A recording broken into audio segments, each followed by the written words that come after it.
નારાયણ હરે સત્સંગી જીવન પ્રકરણ 5 અધ્યાય 28મો તારીખ આજે 15 એપ્રિલ 2024 બરાબર. આ અધ્યાયમાં આપણે બ્રાહ્મણના જે કોઈ પ્રશંસાજનક વાક્યો મહારાજે કયા છે એટલે બ્રાહ્મણની થતી જે પ્રશંસા એનું વર્ણન કરેલું છે. રાજાએ બ્રાહ્મણો માટે શું શું કરવું જોઈએ અને બ્રાહ્મણો સાથે શું શું ન થાય એ બધી ચર્ચા આમાં બ્રાહ્મણો દ્વારા એટલે રાજા દ્વારા આપણે પણ શીખવાનું છે બરાબર. એટલે ગઈકાલે આપણે જોયું કે ભાઈ એ બ્રાહ્મણ જે છે એ કેવો છે, તો જેમ એમ કહે કે અગ્નિ જે છે તે કેવી છે કે કોઈ પણ પ્રકારનું સામે વસ્તુ જોતી નથી પણ એ અગ્નિનું બાળવાનું કામ છે, તેમ બ્રાહ્મણ જે છે તે પણ એવો જ છે કે વિપ્ર વિદ્યાએ સહિત હોય કે રહિત હોય તે તેજ વિહીન થતો નથી. દુષ્ટજને પરાભવ કરતાં પ્રકૃતિથી જ તેને નાશ કરી દે. જે તો વિદ્યા તપે સંપન્ન છે તે સભામાં વિશેષતઃ માનનીય થાય છે. એટલે આ પ્રમાણે બ્રાહ્મણ સદા પૂજનીય માનનીય છે. હવે આગળ જોઈએ આપણે. વિદ્વાન કે અવિદ્વાન, સુવૃત્ત કે દુવૃત્ત, બ્રાહ્મણ જાતિએ સદા પૂજ્ય માન્યો છે. સુવૃત્ત કે દુવૃત્ત બંને બરાબર. એવું નહીં કે સારા વૃત્તવાળો બરાબર, દુવૃત્ત પણ હોય, કદાચ વૃત્તિ એની બરાબર ન હોય તો પણ બ્રાહ્મણ જાતિએ સદાએ પૂજ્ય માનેલો છે બરાબર. કેમ તો પૂર્વ કોઈ બ્રાહ્મણ જાતિય ભિલ્લાચારે પણ ભિલ્લકુંડને ગળતા ગરુડજીના ગળામાં આવી જતા પણ એકદમ તેમના કંઠને દાહ કર્યો હતો. આ કથા ભારતમાં પ્રસિદ્ધ છે બરાબર. માટે સર્વજનોએ વિપ્ર સદાએ પૂજવા, એટલે બ્રાહ્મણને હંમેશા પૂજવાનું કહ્યું છે, દરેકે પૂજવા. રાજાએ તો વિશેષપણે પૂજવા, કારણ કે તેમનું અપમાન આદિ કરવાથી ક્ષણમાં રાજ્ય નિશ્ચય નાશ થઈ જાય છે. એટલે રાજાએ વિશેષપણે પૂજવાના કહ્યા છે, કારણ કે બ્રાહ્મણનું અપમાન થાય તો રાજ્ય જે છે તે રાજાનું નાશ થઈ જાય. ત્યાં બ્રાહ્મણો સુખેથી આરાધન કરી શકાય એવા છે, ધન કરતાં પણ ભોજ્યાનથી પ્રહર્ષ પામે છે. બ્રાહ્મણા ભોજને યસ્તા એવી અભિયુક્તિ છે. માટે રાજા વિપ્રપ્રિય વિવિધ પકવાનનો જલેબી, મોતિયા વગેરે અને ધૃત સાકરે પરિપૂર્ણ શીરો, કંસાર આદિ ભોજ્ય વડે અને સુસંસ્કૃત શાક આદિ વડે વિપ્રોને નિત્ય તૃપ્ત કરે. બ્રાહ્મણને રૂપિયા કરતાં વધારે, પૈસા કરતાં વધારે શું ભાવે છે? ભોજ્યાન્ન, એટલે અન્ન જમાડવા એને. એટલે આપણે કહીએ ને કે ભાઈ સારા સારા તહેવાર હોય, સારા સારા દિવસ હોય તો બ્રાહ્મણોને જમાડી દેવા, બ્રહ્મભોજ કરાવવું બરાબર. પણ થોડીક મજબૂરી લાચારી હોય છે, થોડીક ભગવાન દૂર કરશે તો હજુ આનાથી મોટું કામ થાય એવું છે બરાબર. મજબૂરી લાચારી એવી છે કે એમને પછી એની જોડે રોકડ કેશ આપવી પડે છે. હવે એ રોકડ કેશમાં બહુ ઘણો મોટો ખર્ચો આવે છે. જો રોકડ કેશ ન આપવાની હોય અને એકલા જમાડવાના હોય તો 100-200 બ્રાહ્મણ જમી જાય તો બી કંઈ વાંધો નહીં આવે. આપણે મંડળમાં એટલા રૂપિયા તો થઈ જાય, પણ પેલા સાથે 150-200 રૂપિયા રોકડા આપવાના હોય ને એટલે એમાઉન્ટ બહુ મોટી થઈ જાય છે. એને કારણે થોડાક અટકી જવાય છે. બાકી દરેક અમાસે એવો વિચાર છે કે દરેક અમાસ હોય કે દરેક દ્વાદશી હોય એમાં 50-100 બ્રાહ્મણ મંડળ તરફથી આરામથી જમાડાય. જો ફક્ત જમાડવાનો હોય તો સમજો, પાકું સીધું જમાડાય એવું પણ નહીં, પૂરેપૂરું જમાડાય એમ. દાળ ભાત શાક રોટલી એકાદ મિષ્ટાન ભજીયા બધું જમાડાય. એ નહીં નડતું એટલું બરાબર. પણ પછી રોકડા હાથમાં આપવાના આવે ત્યાં આપણે થોડા ટાઈટ થઈ જવાય સમજો. કારણ કે રોકડા આપવા માટે આપણે દર વખતે સ્પોન્સર જોઈએ એવો કોઈ કે જે 100 બ્રાહ્મણ હોય તો 100 ને 150 રૂપિયા લેખે ગણે તો 15,000 રૂપિયા થઈ જાય. અને એટલા જ 15,000 રૂપિયામાં પેલા 100 બ્રાહ્મણ જમી લે, એટલે ખર્ચો ડબલ થઈ જાય તમારો સમજો. બાકી જો એકલા જમાડવાનો હોય ને તો ક્વાઇટ પોસિબલ કે દરેક અમાસને દિવસે આપણે મંડળ તરફથી બ્રાહ્મણને જમાડી શકીએ, કોઈ પ્રોબ્લેમ નહીં થાય બરાબર. અને એવો વિચાર છે કે દર અમાસમાં કશે ને કશે કોઈ જગ્યા પર પહેલાં 50થી શરૂઆત કરીએ, પછી જોઈએ ક્યાં જાય તો. એટલે એવી શરૂઆત તો આ વખતે જ કરવાની હતી, પણ પછી આ વખતે પેલો બીજા 1-2 કાર્યક્રમો મારા પર્સનલ થતા હતા ને બધા, મારી બાનું ને બધું હતું, એટલે મરણતિથિ મારી બાની ને બધું હતું આજુબાજુના દિવસોમાં. આ વખતે આપણે ત્યાં તો નાનું સરખું સવારે નાસ્તાનો કાર્યક્રમ રાખેલો, પણ બ્રાહ્મણને જમાડવાનું બહુ મહાત્મય છે, એ પણ અમાસને દિવસે. એટલે હવે જોઈએ આના પછીની જો અમાસમાં એ લોકો રૂપિયા પૈસામાં જો માની જતા હોય તો વાત કરીએ કે જો ભાઈ રૂપિયા પૈસાવાળું જો તમને ન હોય અને જમવાનું હોય તો તમે આવો તો કેટલા આવો એમ કરીને વાત કરવી છે. વાતમાં લાત મારીએ તો પછી એ લોકોને એ પ્રમાણે જ કહેવાય કે ભાઈ જો તમે જમવા આવતા હોય ને એવું હોય તો વરસની જેટલી પણ અમાસ હોય 12 અમાસ થાય તો એ 12 અમાસમાં અમે તમને જમવા બોલાવી દઈએ 100 જણાને. ચાલો બોલો, એવી રીતે ટોસ પાડવો છે, બરાબર. એટલે આમાં શું હોય સમજો, દરેક જગ્યા પર કોઈ પણ કામ તમે લઈને બેસો ને તો બે રીતે હોય કામ. પૈસા તો જોવાનો હોય એને થોડુંક પછી બુદ્ધિથી વિચારવું પડે તમારે. આમાં એક્સપેન્સીસ તો છે પણ એની જોડે કેવી રીતે પૈસા આવે એ પણ તમે વિચારો તો થઈ જાય. પૈસા ન થાય એવું પણ નથી. એટલે આ વિચાર છે કે દરેક અમાસને દિવસે બ્રાહ્મણને રાંદેર મંદિરમાં જમાડી દેવા જોઈએ. પેલા ભૂદેવ જોડે વાત કરું છું એકાદ વાર જઈને, અને જો મેર પડે ને તો ગોઠવીએ કે ભાઈ આવું ગોઠવીએ, પણ તમે પેલું દક્ષિણાવાળું કહો એમાં કંઈક કોમ્પ્રોમાઇઝ કે કંઈ ને કંઈ એમાં કન્સેશન આપો. 50 રૂપિયા જેવામાં માનતા હોય ને તો 5 નહીં માને જ ને. 50 રૂપિયામાં માની જાય તો પછી આપણે એ લોકોનું કરી દઈએ. 51 રૂપિયામાં માની જાય ને તો 5 અમાસનું તો જમાડી જ દઈએ અત્યાર પછી, બરાબર. જોઈએ હવે નહીં માને એ આપણો અભિગમ છે અત્યારે, બરાબર. પણ પછી આપણે ત્યાં જઈને તો બેસીએ તો કંઈ ને કંઈ તો મેળ પડે. ચાલો, એટલે બ્રાહ્મણને પકવાનો વડે જમાડવા પડે. મોતૈયા હોય, જલેબી હોય, આ બધું કંઈ ને કંઈ જમાડવું પડે, બરાબર. આવું જ કંઈ આપણે પણ રાખીએ. કોઈ વખત મોતૈયા રાખીએ, કોઈ વખત ત્યાં જલેબી રાખીએ, બરાબર. એવું કંઈ ને કંઈ રાખીએ ખરા. શીરો રાખીએ, કંસાર રાખીએ, શાક તો રાખીએ જ છે. બ્રાહ્મણો અભિષ્ટ ભોજનો વડે બહુ પ્રસન્ન થાય તેમ ધાર્મિક રાજાએ સદાએ કરવું. એટલે ધર્મના ધાર્મિક રાજા એ પ્રમાણે કરવું. બ્રાહ્મણોને તૃપ્ત કરવાથી ભગવાન સર્વેશ્વર તૃપ્ત થાય છે. બ્રાહ્મણ તૃપ્ત થતા એટલે ભગવાન તૃપ્ત થાય છે, સમજજો, બરાબર. દીપક કહે કે આ વાસુદેવભાઈ બહુ પાક્કો ગઠિયો લાગે છે, હે ને, ડાયરેક્ટ ડાયાલિંગ કરી રહેલો છે, બરાબર. ચાલો, જેવા વિપ્ર મુખમાં આરોપેલા પુષ્કર ધૃત સાકરે સંપૂર્ણ ભોજ્યાનો વડે ભગવાન તૃપ્ત થાય છે, તેવા યજ્ઞ વિશે અગ્નિમુખમાં ઉમેલા ધૃતાદિ હૂત દ્રવ્ય વડે તૃપ્ત નથી જ થતા. સમજી ગયા? એટલા માટે અમારા બાપુજી કહેતા હતા ને હજુ પણ કહે છે. મારા બાપુજી હું કંઈ ભોજન સમારંભ રાખું ને તો બહુ ખુશ, બહુ એટલે બહુ ખુશ.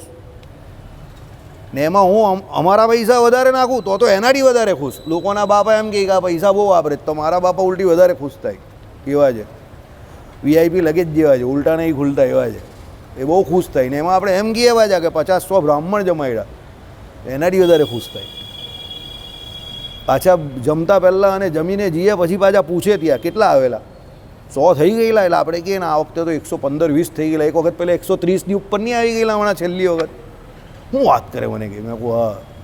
મને કહે એટલે ફેમિલી, મેં કહું આ ફેમિલી જોડે આવી ગયેલા. એવી રીતે બહુ ખુશ થઈ ગયા. તમે યજ્ઞ યાગાદિ કરો કે કંઈ પણ કરો એના કરતાં પણ શ્રેષ્ઠ બ્રાહ્મણ જમાડવા એ કામ છે. યજ્ઞ યાગાદિકમાં તમે જે કંઈ ઘીની આહુતિ આપો અને એમાંથી જે યજ્ઞ દેવતા ખુશ થાય અને ભગવાન રાજી થાય, એના કરતાં પણ બ્રાહ્મણ કુટુંબે સહિત આવીને જમી જાય ને તો ભગવાન એનાથી વધારે રાજી થઈ જાય. આવું કામ છે. પણ આપણે છે ને મનુષ્ય માત્રનો સ્વભાવ છે, મિલા નહીં મિલાવો સોના મિલીઓ મિટ્ટીએ. જે સરળ કામ હોય ને એ આપણાથી થતું નથી. એટલે આપણે બધા ઉલઝેલા રહીએ અઘરા કામમાં. હવે આ સરળ કામ છે, આ કંઈ એટલું બધું અઘરું કામ નથી, સરળ જ ને. તો પણ હવે એમાં આપણે એવું છે કે મિલીઓ મિટ્ટીએ ના મિલીઓ સોના હે. એટલે ચાલો, માટે વિપ્રો આ વિપ્ર આરાધનથી ભગવાન સર્વ અંતરાત્મા તૃપ્ત થાય છે એવી બુદ્ધિથી જ આદરપૂર્વક જમાડવા અને ભોજન અંતે તેમને યથાશક્તિ દક્ષિણા આપી સંતુષ્ટ કરીને વિનય વંદનપૂર્વક વિસર્જન કરવા. દક્ષિણા આપવાની છે યથાશક્તિ, બરાબર. આ અહીંયા આપણે અટકી જઈએ છીએ. દક્ષિણા આપવાની, યથાશક્તિ આપવાનું કહી તો પાછા આપી દઈએ એ પણ તમને કહું. આમાં જે શબ્દો વાપરો જે આજ્ઞા આપણે પૂરી કરી શકીએ એવા છે કે યથાશક્તિ દક્ષિણા આપવી. તો યથાશક્તિ તો આપી શકીએ છીએ, પણ એ લોકો કે એ પ્રમાણે આપવાનું હોય ને દર વખતે તો અઘરું પડે. સમજો, આ 1-2 વાર વર્ષમાં હોય તો એ કંઈક થઈ શકે છે. એમાં કંઈ 5 વાર પણ થઈ શકે. પણ બધી તમારે જો અમાસે કરવું હોય એ જ પ્રમાણે તો પછી ટ્રાવેલિંગને એ મોંઘું પડે એ જ ને, એને પ્રશ્ન એવા છે કે પછી તમે દર વખતે રાખો ને તો પછી એ લોકોને પણ મહાત્માઈ ઘટી જાય, એટલે પછી એ લોકો કાયમ આવે પણ નહીં. આ તો શું છે કે તમે ઇન્ટરવલમાં રાખો ને તો એ લોકોને મહાત્માઈ રહી, ને જમવાનું મહાત્માઈ પણ રહી અને બધું મહાત્માઈ રહી, એટલે પેલા ભાઈ આવે. દર વખતે રાખો તો પછી આટલું પબ્લિક ન થાય, એ પણ છે. બરાબર. ચાલો. નૃપ ઉત્તમ તો પોતાની સમૃદ્ધિને અનુસારે પ્રતિદિન 10 વિપ્રોને અથવા 7 વિપ્રોને અથવા 1000 વિપ્રોને અથવા 10,000 વિપ્રોને અથવા લક્ષ વિપ્રોને જમાડે. 1 લાખ વિપ્રને પણ જમાડવાનું કહ્યું છે. તથા નિત્ય ગાયો સુવર્ણ તલ આદિક દાનોને યથાવિધિ આપે. રાજા માટે તો શક્ય જ છે ને, એટલે એ તો એને પછી ગાય આપવાનું કે ગાય જોડે પછી સુવર્ણ તલ બધું આપવાનું. આ ગાય એટલે ગોચર પણ આપવી પડે, જમીન પણ. ગાય આપીને કે એકલી ગાય નહીં આપવાની, ભાઈ પેલો બ્રાહ્મણ રાખે ક્યાં એને, એટલે એની જોડે ગાય જોડે એને ગોચર જમીન આપવી પડે. રાખવાવાળા પાછા એવા માણસો હોય તે પણ એક્સપર્ટ આપવા પડે, સમજી ગયા? બધું આપવું પડે. ગાયનું દાન બહુ અઘરું દાન છે, સૌથી અઘરું દાન છે ગાયનું. ગાય એટલે તમે ગાય તો આપી દીધી, પછી પેલો કંઈક ને બિચારો રહેતો હોય 4x4માં 8x8માં તો ગાય ખાવું કે ઉલટી, એ તો એના માટે વરદાનને બદલે શ્રાપ થઈ જાય. સમજો, અત્યારે જે ફ્લેટમાં રહેતા હોય, અરે ભાઈ ઘરમાં રહેતા હોય એને ત્યાં પણ 2 ગાય રાખવાની હોય તો કેટલું અઘરું પડી જાય. પાર્કિંગમાં ગાડી રાખવી અઘરી પડી જાય તો ગાયની કાં વાત કરો શહેરોમાં? એ તો ગામડા હોય ને ત્યાં ગોચર હોય ને ખેતીની જગ્યા હોય ને દૂર દૂર ગાય ચારો મળી જાય એવું હોય તો ગાય રાખી શકે પેલો. બરાબર. બાકી તો ગોચર વગર તો ગાય કેવી રીતે રખાય? સમજી ગયા ને? એને રાખવા માટે પણ જગ્યા જોઈએ ને, ગોચર હોય તો પણ રાખવા માટે પણ જગ્યા તો જોઈએ ને પાછી. બરાબર. એટલે ગાય રાખવી બહુ અઘરું કામ છે. એટલા માટે કહ્યું કે ભાઈ ગાયનું દાન પણ બહુ અઘરું છે. પહેલાંના રાજાઓ ગાય જોડે આ પ્રમાણે જગ્યાને આ બધી વ્યવસ્થા પણ કરી આપતા હતા. પાછા રૂપિયા પૈસા પણ આપે, એના પોષણ માટે રોકડા પણ આપે. તો ભાઈ આટલા રૂપિયા આપું છું કે એટલે એનો જેટલો ચારો આવે એટલો કંઈ 4 મહિના 6 મહિના વર્ષનો ને એવું બધું પણ આપવું પડે. ગાય એકલી ના અપાય, સમજો? એટલે એ દક્ષિણા પણ એને મોટી તગડી આપવી પડે. ચાલો. એટલે એ પ્રમાણે આદિક દાનોને આપે તથા નૈમિતિક એટલે પુત્ર જન્માદિ નિમિત્તથી પ્રાપ્ત થતા દાનોને યથાવિધિ આપે. નૈમિતિક એટલે કોઈ વખત જાય તે આપણે વર્ષો જે કરવાના આવે તે પુત્ર જન્માદિ એવું કંઈ આવે તો એમાં પાછા ગાય વિપ્રોને એટલે બ્રાહ્મણોને દાન આપે. વેદોક્ત એટલે વેદમાં કહેલા યજ્ઞાદિ ક્રિયાઓની અંદર પ્રાપ્ત થતા બીજા દાનોને યથાવિધિ આપે. વેદોમાં જે કંઈ કયા હોય યજ્ઞ યાગ આદિ પણ બીજા જે કોઈ વેદોમાં ધર્મ કયા હોય અને એમાં જે દાન દક્ષિણા દેવાની હોય એ બધું બ્રાહ્મણોને દે. જે દ્વાદશાદી તિથિ વિશેષોમાં જે આવી ગયું ને, તમને કીધું ને દ્વાદશીએ પણ બહુ મહાત્મય છે બ્રાહ્મણને દાન આપવાનું. જીગર લઈ જાય જ ને તમારામાંથી. એટલે દ્વાદશી આદિ તિથિ વિશેષોમાં, શ્રવણ આદિ નક્ષત્ર વિશેષોમાં, સંક્રમણ વિશેષોમાં આવે છે ને, બધી સંક્રમણ વિશેષો આવે ને. ખાસ કરીને આપણે તો મકર સંક્રાંતિ જાણીએ અને કર્ક સંક્રાંતિ જાણીએ. હમણાં મેષ સંક્રાંતિ ગઈ શનિવારે. કયું? હા, એ સંક્રમણ હતું ને આ સંક્રાંતિ છે. બરાબર. એટલે શું છે? સૂર્ય સંક્રાંતિ કહેવાય એને. સૂર્યનું રાશિઓમાં જે પરિભ્રમણ થાય એને સંક્રાંતિ વિશેષ કહેવાય. એ દિવસો પણ બહુ ઉત્તમ ગયા છે. શનિવારે મેષ સંક્રાંતિ હતી. બરાબર. મકર સંક્રાંતિ અને કર્ક સંક્રાંતિ સૌથી વધારે ઉત્તમ છે, પણ બીજી બધી સંક્રાંતિઓના દિવસ છે તે પણ ઉત્તમ જ કહેવાય છે. શનિવાર અને રવિવાર બંને બહુ સારા દિવસ હતા, જપ તપ વ્રત ઉત્સવ એના માટે. એટલે જ ને આ રવિવારની જ વાત કરું. એટલે નક્ષત્ર વિશેષોમાં બરાબર અમુક સારા નક્ષત્ર આવી જાય. પુષ્ય નક્ષત્રમાં કહેવું છે ને ખરીદી કરો સોના ચાંદી આ તે. બરાબર. તો હા, એટલે પુષ્ય નક્ષત્ર કહ્યું તે. પછી એટલે આ ભાઈએ કહ્યું તે શું કહ્યું? સંક્રમણ વિશેષોમાં. બરાબર. પછી અર્ધોદયાદિ પર્વ વિશેષોમાં મહર્ષિઓએ કરવા પણ જે દાનો કયા છે તેને પૃથક પૃથક કરે.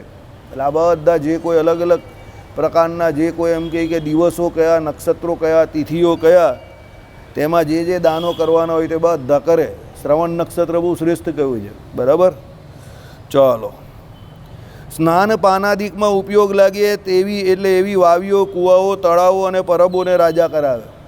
અત્યારે ગરમીની જ વાત તમે જોવો તો કોઈ જગ્યા પર બહુ ગરમી હોય અને વટે માર્ગીઓ જતા હોય ને ત્યાં પાણીની પરબ વચ્ચે આવી જાય કાં કૂવો આવી જાય તો પેલો કેટલા આશીર્વાદ આપે. કેટલી ગરમી છે સમજો.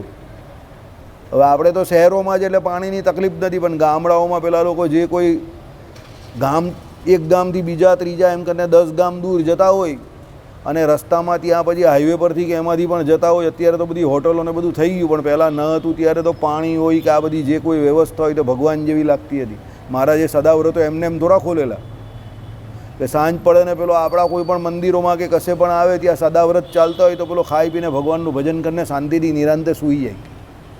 સમજો બરાબર. સદાવ્રતોના અત્યારે જે કંઈ મોટિવ છે તે બધા ચેન્જ થઈ ગયા. બાકી એકચ્યુઅલી સદાવ્રત એટલે ફ્રી ઓફ ચાર્જ જોવા જોઈએ. સદાવ્રતનો અર્થ જ ફ્રી ઓફ ચાર્જ, અને એ સમાજના દરેક વ્યક્તિ માટે હોવા જોઈએ. સદાવ્રત મનુષ્ય માત્ર એક સરખા છે એ બતાવે છે. જેવા આલોકમાં લંગર હોય એવું, ગુરુદ્વારામાં લંગર હોય તેમાં બધા માણસ સાથે જ જમે. એ ગમે એવા કરોડપતિ હોય કે ગમે તેવો મિનિસ્ટર હોય કે પ્રાઇમ મિનિસ્ટર હોય, એ બધા સાથે જ જમે. મોદી સાહેબ ગયેલા અમૃતસરમાં તો પેલા ત્યારે કેપ્ટન અમરિંદરસિંહ ત્યાંના હતા સીએમ પંજાબના, અને અહીંયાથી મોદી સાહેબ દિલ્હીથી ગયેલા. બંને સાથે જમવા બેઠેલા, બરાબર. અને નીચે જ જમવા બેઠેલા. મોદી સાહેબે તો ટેબલ પણ નહીં લીધેલું આગળ. એમણે પેલા લોકોએ ટેબલ આપ્યું તો મોદી સાહેબ આમ કરીને ખસેડી નાખ્યું, મને નહીં જરૂર. અમરિંદરસિંહે લીધેલું કારણ કે એમનું પેટ મોટું ને એટલે. સમજો બરાબર. કેમ? લંગરનો કન્સેપ્ટ શું છે એ સમજવાનો છે. લંગરનો અર્થ જ એ છે કે મનુષ્ય માત્ર એક સરખા છે, બધા એક સાથે જમે એમ. બરાબર. એટલે મોટા નાનાનો ત્યાં કોઈ ભેદભાવ નહીં એમ. સદાવ્રતમાં પણ એવું છે, જે કોઈ આવ્યું હોય, જો વર્ણ વ્યવસ્થા અલગ વાત છે કે ભાઈ લે અલગ રીતે, પણ પછી એવું નહીં કે ભાઈ પૈસાદાર માણસ હોય તો એને ટ્રીટમેન્ટ વધારે આપવાની, કે એનામાં પછી મિષ્ટાન હોય, બરાબર, કે એને પછી આગતા સાગતા વધારે, કે આ વધારે ને પેલો બેચ અલગ ને આ બેચ અલગ ને. એ સદાવ્રત નથી. સમજો, દેટ ઇઝ નોટ સદાવ્રત. સદાવ્રતમાં તો જે કોઈ પણ આવેલો હોય તે બધાને એક સરખા ભાવથી, એમાં ભગવાન રહેલા છે એમ કરીને બધાને એક સરખા ભાવથી એની સેવા કરવાની. એનું નામ સદાવ્રત છે. એટલે શ્રીજી મહારાજનો કન્સેપ્ટ સદાવ્રતનો હતો, યાદ રાખજો. સમજી ગયા? આ ભાઈને તો ખાસ ખબર હશે. સૌરાષ્ટ્રના લોકોને ખાસ ખબર હોય સદાવ્રત એટલે શું. અહીંયાના સુરતીઓને ગુજરાતીઓને ના ખબર હોય, પણ સૌરાષ્ટ્રના લોકોને ખાસ ખબર હોય, કારણ કે ત્યાં ઘણા બધા સદાવ્રતો છે તમારા સૌરાષ્ટ્રમાં. જલારામ બાપાનું વીરપુર જે છે, વીરપુરની ખીચડી બહુ ફેમસ છે. દાન લેવાનું પણ બંધ કરી દીધું એ લોકોએ. એટલું બધું દાન આવી ગયું એ લોકોને. એવું જ હોવું જોઈએ, એ જ રીત હોવી જોઈએ. સંસ્થા પાસે બહુ રૂપિયા થાય તો પછી દાન લઈને કંઈ ફાયદો નથી. એ પૈસાથી તમે કોઈ બીજે એ વ્યક્તિ દાન કરતો એ કોઈ બીજી જગ્યા પર જ્યાં જરૂર હોય ત્યાં કરે તો વધારે સારું. બરાબર. એટલે પછી સદાવ્રતનો કન્સેપ્ટ બહુ સારો છે. તમારી પાસે રૂપિયા પૈસા હોય, વ્યવસ્થા હોય તો તમે તમારા ઘરમાં પણ સદાવ્રત કરી શકો છો. એક બેન છે, વર્ષોથી અમે બે ભાઈઓ જોતા હતા, અત્યારે હયાત છે કે એની ખબર નહીં. અમે લોકો બપોરે આમ ચોક બાજુ નીકળીએ તો એ બેન એક તપેલું લઈને ખીચડી લઈને નીકળે. રસ્તે ચાલતા જે બી ગરીબ માણસ હોય તે બધાને ખીચડી આપે. એટલે એમનું રસ્તે ચાલતું સદાવ્રત. હવે કાંથી ચાલતા ચાલતા નીકળતા હશે ભગવાન જાણે. કોઈ પણ રસ્તામાં દેખાય એવો ગરીબ માણસ તો તપેલું ઉતારે ને પેલાને ફટાક દઈને ખીચડી કાઢીને આપી દે. પેલો ખીચડી ખાઈ જાય. પ્રશ્ન અહીંયા એ નથી કે ખીચડીમાં શું ખર્ચો આવે. ખર્ચો ખીચડીનો નથી આવતો વધારે, તો બધાને, તમને ને મને બધાને ખબર છે, બરાબર. પણ આપણામાંથી ખર્ચો નથી આવતો તો પણ કરવા કેટલા તૈયાર છે.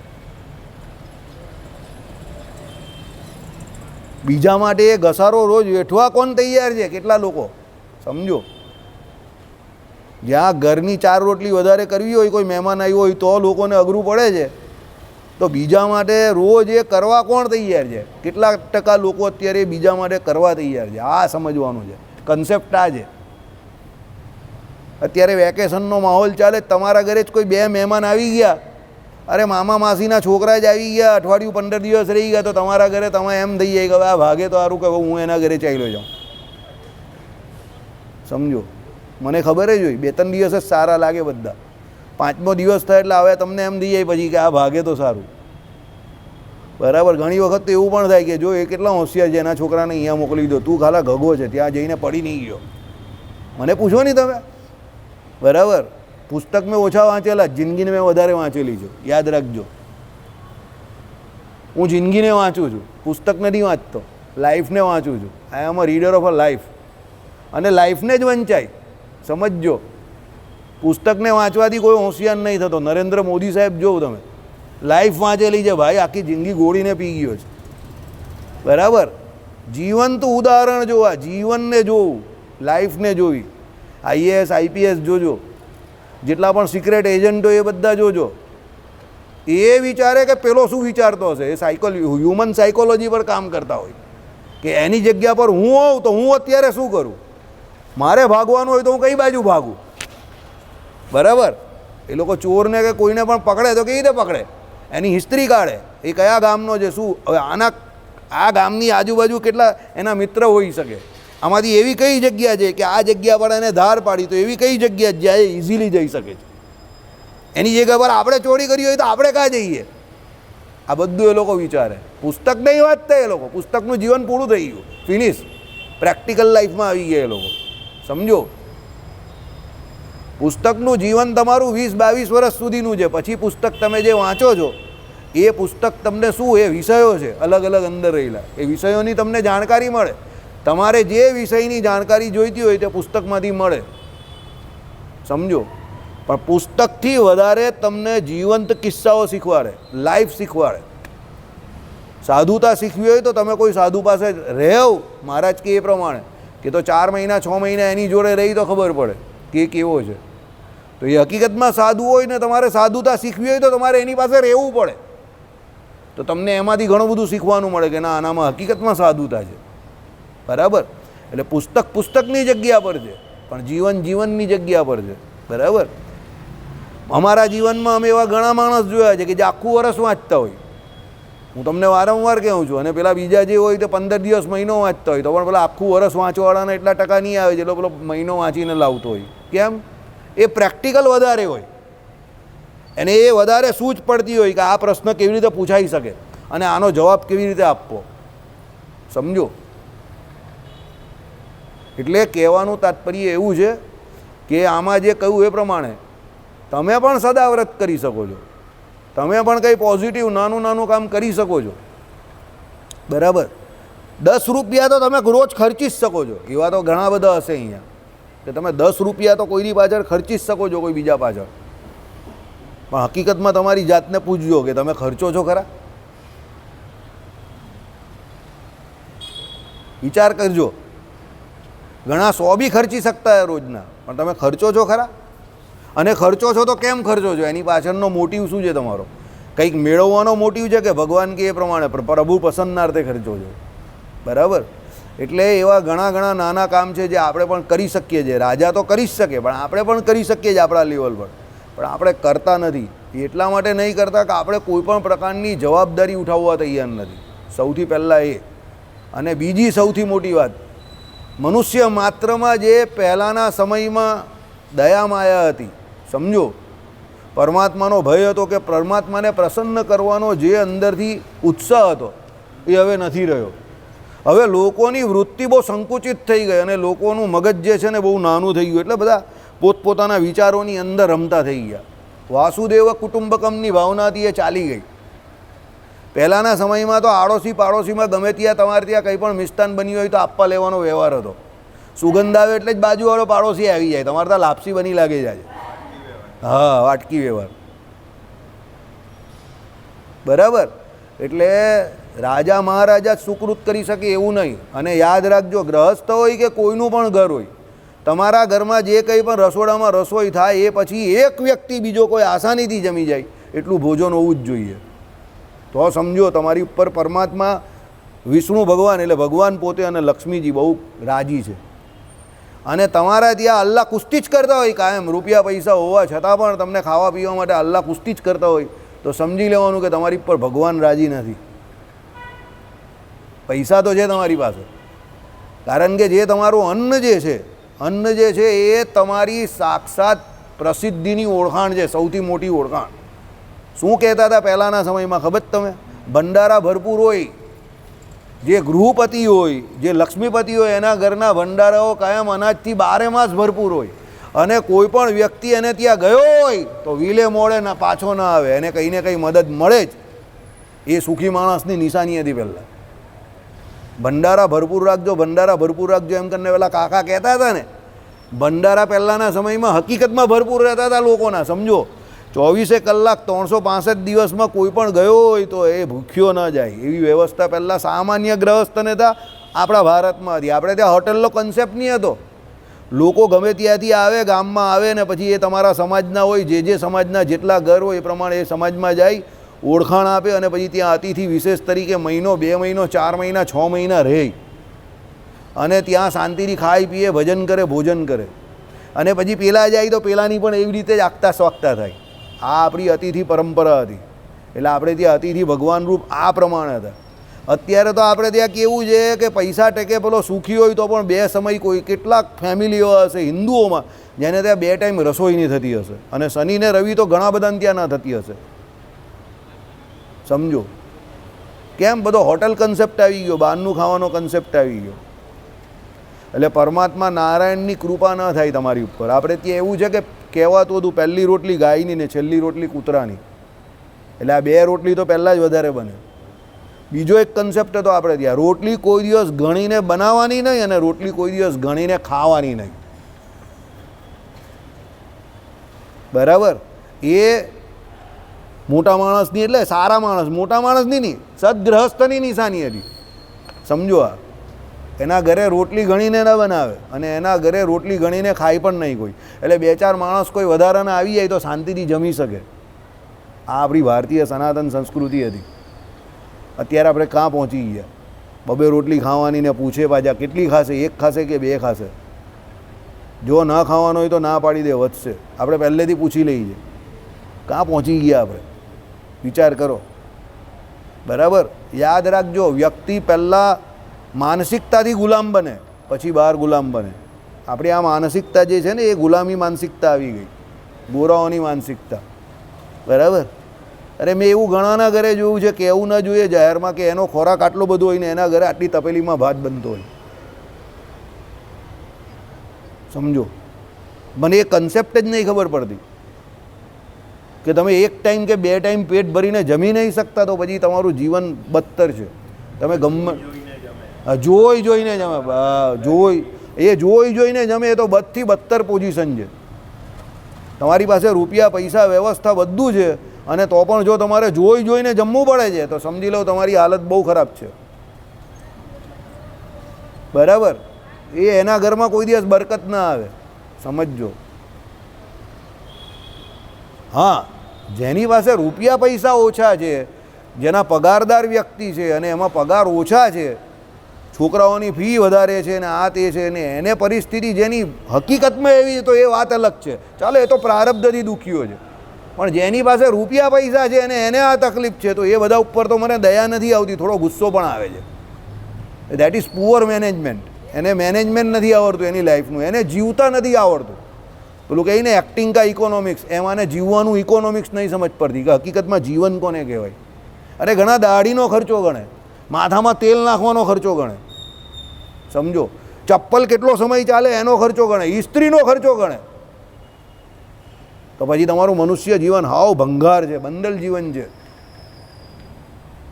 આ જીવન જ નકામું. આટલી બધી ગણતરી જો તમારે કરવી પડતી હોય તો એ જીવન જીવવાનું બંધ કરી દેવું. તમે ઘરે તાળું મારી દેવું ને શાંતિથી ધર્મશાળામાં ચાલ્યા જાઓ.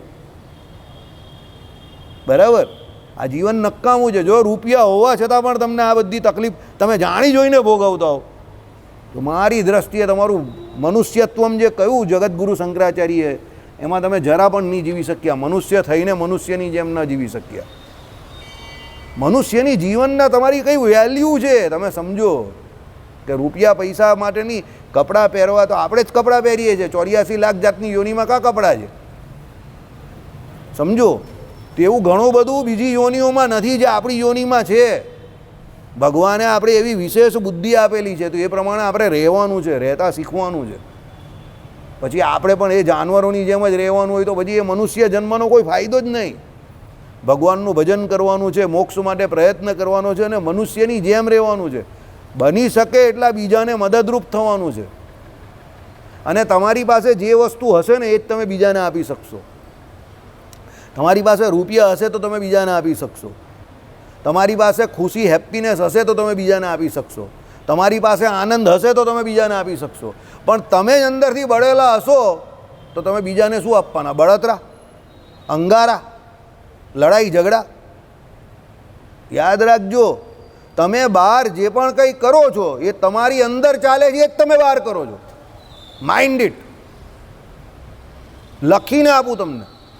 તમારી અંદર ખુશી છે, આનંદ છે, તો તમે બહાર એ જ વેચવાના, અને તમારી અંદર બળતરા છે અને આગ લાગેલી છે તો તમે દુનિયાને પણ એ જ આપવાના. સમજજો, કારણ કે આ બધું એક્શનનું રિએક્શન છે, સમજો. એટલે જીવન જીવો તો વ્યવસ્થિત જીવો, અને ભગવાન જે સમય જેટલો સારો આપે તો એને માણીને સારી રીતે જીવો, મનુષ્યની જેમ જીવો. દરેક બાબતમાં એકરા બગડા ન ગણ્યા કરો. જેટલો સમય ગયો તે ગયો, હવે નથી આવવાનો પાછો, બરાબર. અને બની શકે તો જેટલી બની શકે તો નરસિંહ મહેતાના પદની જેમ વૈષ્ણવજન તો તેને રે કહીએ, બીજાને પીર પરાઈ જાણે રે. બીજાની પીડા સમજીને એને મદદ કરવાનો પૂરો પ્રયત્ન કરો. પહેલાં સારા મનુષ્ય બનવાનો પ્રયત્ન કરો, પછી સારા સત્સંગી બનશો, યાદ રાખજો, બરાબર. અને સારા સત્સંગી બનો પછી પણ સારા સત્સંગી છો એનો અહંકાર ના રાખતા. સારા સત્સંગી છો તો છો, એમાં કંઈ નવું નહીં કરતા તમે, અને તમે જ છો એવું પણ ન માનતા, કારણ કે એ પણ બહુ મોટી બીમારી છે, બરાબર. દુનિયામાં ઇક્વલિઝમમાં જીવતા શીખો, બીજાની જોડે નોર્મલી રહેતા શીખો, એ બહુ જરૂરી છે. આખી દુનિયા અત્યારે એવું સાબિત કરવા પર તુલેલી છે કે હું તારાથી હોશિયાર, હું તારાથી હોશિયાર, હું તારાથી હોશિયાર. એમાં કંઈ મજા નથી, સમજો. એ હુંસાતુસીમાં કંઈ મજા નથી. નોર્મલ જીવવું, સરળ જીવવું બહુ અઘરું છે. રામચંદ્ર ભગવાનના જીવન પરથી એ શીખો, શ્રીજી મહારાજના જીવન પરથી એ શીખો, બરાબર. એટલે આમાં જે રાજાનું કહ્યું એ પ્રમાણે કે ભાઈ વાવ્ય તળાવ આ બધું જે ગ્રીષ્મ સમયે પણ ન સુકાઈ જાય એટલું જળ પરિપૂર્ણ રહે, તે જન કદાપી દુસ્તર વિષમ ક્લેશને ન જ પામે. પાણી વાણીનું વાવ ખોદાવી હોય, તળાવ બળાવ એને બનાવેલો હોય રાજાએ, તો શું વિષમ પરિસ્થિતિમાં પણ એ ભરેલા પાણીથી લોકોને કષ્ટ ન પહોંચે, બધાને પાણી મળી જાય, બરાબર. જે રાજા પ્રતિમાસ અથવા પ્રતિઋતુ તે માસ ઋતુ કરવા નિપજતા આમરાદી ફળ વિશેષો વડે, અને પાછું આવ્યું યાર વિજયભાઈ, તમારું ને મારું આવી ગયું, શ્રીખંડ દૂધપાક આદિ, બરાબર. આપણું બધું આવે જ છે શાસ્ત્રમાં, તમે ગભરાતા નહીં. ભોજ્ય વડે વિપ્રોને તૃપ્ત કરે છે, તેને મોટું અક્ષય પુણ્ય થાય છે, બરાબર. આ બધી રસાસ્વાદવાળી વાત છે, પણ તો શ્રીજી મહારાજ જ કહે છે કે ભાઈ બ્રાહ્મણોને જમાડો, બરાબર.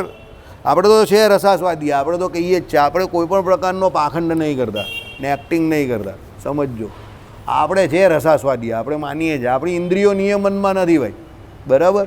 રહેવી જોઈએ પણ નથી રહેતી, બરાબર. આપણે તો કહીએ છીએ ખાવા પીવાના શોખીન માણસ છે, તપશ્ચર્યા થતી નથી. હવે 2 ઉપવાસ આવે છે તો મને અત્યારથી જ પેટમાં ફાળ પડવા માંડી છે, બરાબર. પણ બીજાની જેમ આપણે પાખંડ નહીં કરતા, એ પણ તમને કહી દઉં.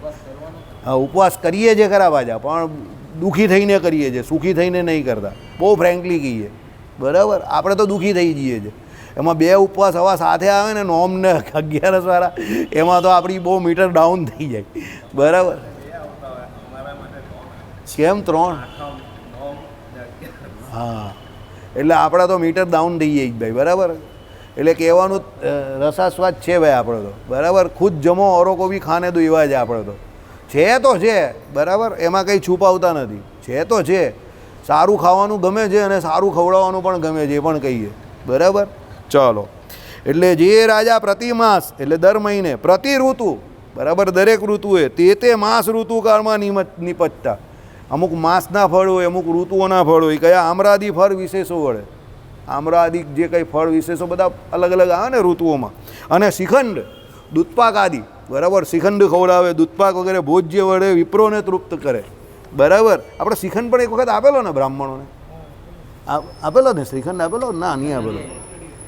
શ્રીખંડ નહીં આપ્યો ને? હવે આપી દેવો પડે, શ્રીખંડ ખવડાવવો પડે, આમાં લખેલો જ તો. ના, આપણે સુમૂલનો બનાવવો આ વખતે. સુમૂલનો તાજો એકદમ આવી જોવાની માવો મંગાવી લેવાનો, પેલો દહીંના માવાથી બનાવશું. પેલા આને બહુ સખત સોલિડ બનાવતા આવડે છે આપણો ડીવીએસને જ આપી દેવાનો. બ્રાહ્મણનો બનાવી દે, બરાબર. ચાલો, એ વિપ્રને તૃપ્ત કરે છે, તેને મોટું અક્ષય પુણ્ય પ્રાપ્ત થાય છે, બરાબર. અક્ષય પુણ્ય પણ પ્રાપ્ત થાય છે. ચાલો, આપણે અક્ષય પુણ્ય તો નથી જોઈતું, ભગવાન આપશે તો લઈશું. ભગવાન રાજી થાય એ પુણ્ય જોઈએ છે, કે ભગવાન કેમ કરીને રાજી થાય, બરાબર. અક્ષય પુણ્યની હવે કોઈ આશા નથી કે એને વાપરવું છે. હા, શ્રીખંડના બદલામાં આપણે શ્રીખંડ મળી જાય એટલે બહુ છે એક વાર, કે આપણે તો એનાથી રાજી છે, બરાબર. આપણે શ્રીખંડ બહુ ભાવે, પહેલેથી બહુ ભાવે. હું ભણતો તો ત્યારથી મને શ્રીખંડ બહુ ભાવે. ચાલો, લોખંડ છોડીને શ્રીખંડ પકડો છે આપણે, બરાબર. લોખંડી માણસોને લોખંડ આપી દેવાનો, આપણે શ્રીખંડ મળી જાય એટલે રાજી. ચાલો, તથા રાજા વિષ્ણુ યાગાદી યજ્ઞોમાં વિષ્ણુયાગ આદિ યજ્ઞો કરે, આપણા સાહેબ કરાવવાના છે ભાઈ વિષ્ણુયાગ, બરાબર. યજ્ઞોમાં દુગ્ધ ધ્રુત શર્કરામય હવિસો વડે દેવતાઓને સંતૃપ્ત કરે.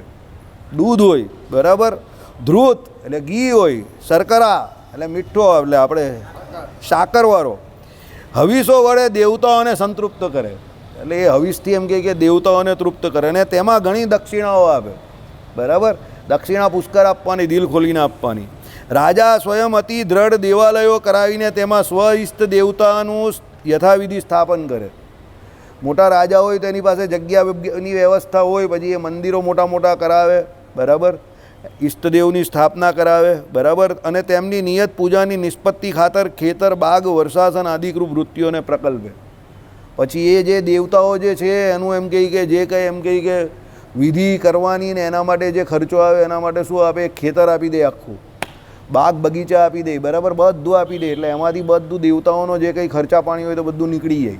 પેલા પૂજારી જે છે એની સેવા બેવા બધું નીકળી જાય, બધા મોજ, બરાબર. ચાલો, આવું પણ કંઈ રૂપિયા પૈસા હોય તો કરાવાય. ખેતર, બાગ, વર્ષાસન આદિકરૂપ વૃત્તિઓને પ્રકલ્પે. કોઈ ગામમાં મોટી જગ્યા હોય તો મોટું મંદિર બાંધીને એક બ્રાહ્મણને રોકી દેવાનો, આજુબાજુની ખેતર બેતરની જગ્યા હોય તે બે બાગ બગીચા કરીને આપી દેવાના, બ્રાહ્મણ ચલાવ્યા કરે એને, સમજી જાઓ. આ આપણું બાલાજી મંદિર એવી રીતે જ ચાલે છે ને. તો પેલા બે બ્રાહ્મણ જ આવે છે ને, બે બ્રાહ્મણ જ ચલાવે છે ને, એકચ્યુઅલી તો એવી રીતે જ ચાલે છે ને. અને પેલા ત્યાંના લોકો છે તે ચલાવે છે ને. આમાં કહ્યું એ પ્રમાણે જ ચાલે છે. આ બાલાજી મંદિર એવી રીતે જ ચાલે છે, સિમ્પલ. બે બ્રાહ્મણ જ છે, એમાં બીજું કંઈ છે થોડું કંઈ. જે આપે તે લઈ લે છે, બરાબર. આ મનીષ છે, પછી પેલા આ ભાઈ છે, આ લોકો બધું શાકભાજીને બધું લઈ જાય છે, બરાબર, બાલાજી ભગવાન માટે. સારું છે. સ્વયં રાજા યાત્રાઓમાં પ્રવર્તતા પથિક એટલે વટે માર્ગુ જનોની અનુકૂળતા માટે ત્યાં ત્યાં ધર્મશાળાઓ વિવિધ કરાવે. ધર્મશાળાઓ કરાવી, બરાબર. શું છે?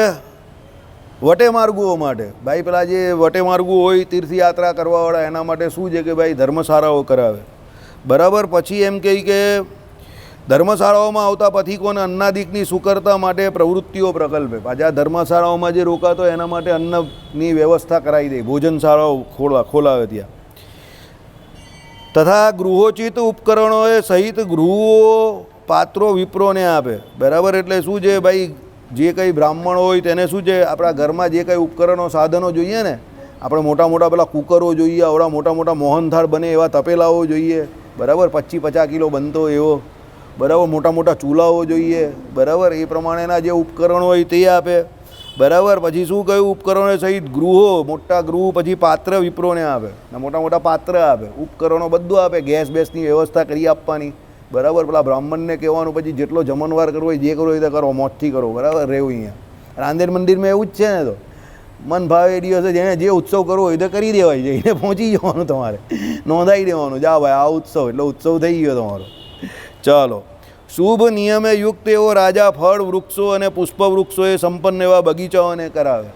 રાજા હોય તેણે શું કરવાનું, મોટા મોટા વૃક્ષો બનાવની એમ કહે કે એ કરવાના, પહેલેથી વવાવે તો પછી ઘણા બધા મોટા થઈ જાય વૃક્ષ, બરાબર. હવે વૃક્ષો કેવા હોય, બે પ્રકારના હોય. એક તો ફળ વૃક્ષો હોય અને બીજા પુષ્પ વૃક્ષો હોય. પુષ્પો એના માટે દેવની સેવા માટે, અને ફળ જે છે તે ધરાવવા માટે દેવોને અને બધાને, અને એ પછી પબ્લિકને પણ કામમાં આવે. વિવિધ સ્વાદુ ફરે સંપન્ન સુગંધી પુષ્પ ભરે પરિપૂર્ણ અને ઘાટી છાયાવાળા વૃક્ષગણથી વ્યાપ્ત એવા બગીચાઓને કરાવે. મોટા મોટા બગીચાઓ, એમાં આ બધા મોટા મોટા વૃક્ષો હોય, એનાથી એમ કે શોભી ઉઠે. તેમાં ફળ ભરે સંપન્ન આમ્રાદી વૃક્ષો ઉપભોગ માટે બ્રાહ્મણોને સમર્પે, બરાબર. બ્રાહ્મણોને આપવાના છે મોટા મોટા વૃક્ષો ફળવાળા, આમ્રાદી એવાળા ફળવાળા. એટલે પેલા બ્રાહ્મણોને રસવાળા ફળ મળે તો બ્રાહ્મણ પર તાજા મજા થાય ને, બરાબર. એટલે રાજા જેવું વિચારવાનું, સમજો. રાજાના ચાકર જેવી બુદ્ધિ ના રાખવી, રાજા જેવી બુદ્ધિ રાખવાની, કે રાજાની બુદ્ધિ કેવી મોટી હોય એમ રાજા જેવી બુદ્ધિ રાખવાની. જે રાજા બ્રાહ્મણાદિ અનેક જનસંઘને પોતાના દ્રવ્યથી પોષણ કરતો થકો અને ચોરાદી ઉપદ્રવો થકી સંરક્ષણ કરતો થકો, દ્વારિકા આદિ પુણ્ય ક્ષેત્રો પ્રતિ પમાડે છે, તે રાજા બહુ યજ્ઞાચરણ ફળને પામે છે. કોઈને યાજ્ઞા, કોઈને તીર્થયાત્રા કરાવવી બહુ મોટું કામ છે. એટલે હરિભાઈ જે ધામમાં ગયા ને એ ઘણાને તીર્થયાત્રા કરાવતા હતા, ખબર છે તમને? હા, હરિભાઈ, હા, હરિભાઈ જે 2015માં ધામમાં ગયા ને, એ ઘણા એવા તિરુપતિને એ લોકો જાય, તેમાં કોઈ બે ચાર એવા હોય જ કે જેને એમ જ લઈ જતા હતા ફ્રી ઓફ ચાર્જ, બરાબર. અમારા ભાગળના ફળિયામાં આવા બધા રાજકુમાર બહુ હતા. અમારે એ ફળિયામાં શીખવાનું બહુ હતું સારું. લર્નિંગ લેસન બહુ પાવરફુલ, લાઈફ તમને બહુ જોરદાર શીખવાની મળે એમ. એમાં એ મેનેજમેન્ટ કંઈ કુદરતી એ ત્યાં રહેતા વ્યક્તિઓમાં જ હતું કે 100 માણસનું રસોડું કરે ને તેમાં 10 આવા હોય જ કે જે 10 આમ જ ચાલ્યા જાય અંદર ને એ 10 આમ જ ખપી જાય, કોઈને ખબર નહીં પડે એમ. બરાબર. 100ની પાસે પૈસા લઈ લેવાના, પણ એ 100ના પૈસાની અંદર પેલા 10 જે ન આપી શકે એવા હોય એવી સમય જાય. એ હરિભાઈ એ જ કરતા હતા કે 50-100 લઈ જાય તિરુપતિ બાલાજી, તો એમાં 5-7 એવા હોય બીજા કે જે આમ પૈસા ના આપી શકે એવા હોય તો એની પણ યાત્રા થઈ જાય એમ. બરાબર. એ બહુ જોરદાર હતું હાલું. કંઈ ખબર નહીં કે એ જગ્યામાં શું છે, એવું કુદરતી જીન્સ જ એવા હાલા. બધા હોશિયાર માણસ જ આવે, ખતરનાક ભેજું એમ બધાનું પેલું કહીએ ને પોઝિટિવ ભેજું. બાજુ પૈસા રૂપિયા એટલા ના મળે, પણ કામ મોટા મોટા કરવા હોય તો કરી નાખે. તે સમય પર 1.25 લાખ રૂપિયા 1992માં વ્યાજે લઈને ગણપતિ ઉત્સવમાં વાપરી નાખેલા અમે. તે સમય પર 1992માં 1.25 લાખ રૂપિયો મોટી મોટી પેલી હિમાલયની ગુફા બનાવી દીધેલી ને પેલું આપણા અમરનાથ બનાવી દીધેલું, લક્ષ્મણ ઝૂલા બનાવી દીધેલું. લક્ષ્મણ ઝૂલા એટલે રીતસર લક્ષ્મણ ઝૂલાનો મજબૂત બ્રિજ બનાવેલો, તૂટે નહીં છેલ્લે દિવસે, એટલો મોટો બ્રિજ. નીચે પાણી વાણી બધું, આખા ફળિયામાં નીચે પાણી. બરાબર. વ્યાજે પૈસા લઈને તે સમયે કામ કરેલું. એટલે બધા હિંમતવાળા માણસો એમ ને પોઝિટિવ માણસો. થઈ જશે પૈસા એમ, અને થઈ પણ જતા હતા. બોલો, પૈસા થઈ જાય તે સમયે, દેવું કંઈ નહીં. બરાબર. એટલે કહેવાનું તાત્પર્ય શું છે કે ભાઈ ઘણા કામ એવો હોય કે જેમાં તમારે થોડું પોઝિટિવ વિચારવું પડે. દરેક જગ્યા પર રૂપિયા પૈસાથી કામ નહીં થતું, થોડો ઉત્સાહ જોઈએ. બરાબર. હા, હરિભાઈ એ એમ કે એટલા બધા મધ્યમ વર્ગીય હતા પણ એનામાં પોઝિટિવિટી બહુ હતી. એણે કેટલી બધી ટૂર ઉપાડી આવી. ચલો, એટલે શું છે, દ્વારિકાદી પુણ્યતીર્થ ક્ષેત્રોપતિ પ્રમાણે તે રાજા બહુ યજ્ઞ આચરણ ફળને પામે છે. એટલે આવી રીતે કોઈને દ્વારિકા આદિ જે તીર્થની યાત્રા કરાવી એ પણ યજ્ઞના ફળ કરતાં સારા ફળ છે. એટલે એવા યજ્ઞ જેવું જ ફળ એને મળે એમ. બહુ યજ્ઞાચરણાદી એટલે યજ્ઞાચરણ એટલે ઘણા બધા યજ્ઞ કરાવો એટલું ફળ મળી જાય એમ. બરાબર. એટલે ચોર આદિ ઉપદ્રવો થકી રક્ષણ કરાવે, જનસંઘને પોતાના દ્રવ્ય થકી પોષણ કરતો થકો, આ બધું રાજાનું કામ છે. રાજા જે જીતેન્દ્રિય બ્રહ્મનિષ્ઠ એક પણ વિપ્રને નિષ્કપટપણે ભક્તિથી સેવે તો તેથી થતું સુકૃત સર્વ કરતા પણ સમ અધિક છે. નિષ્કપટપણે બ્રાહ્મણની સેવા કરે તો એ એમ કહે કે જે કંઈ પુણ્ય જે છે તે કેવું છે, સર્વ કરતાં એ સુકૃત એમ કે સમ અધિક છે. ચાલો, હવે તો બહુ મોટું છે. ઓહો, કાલે ચલાવશું હવે. શ્રીપતિમ શ્રીધરમ સર્વદેવેશ્વરમ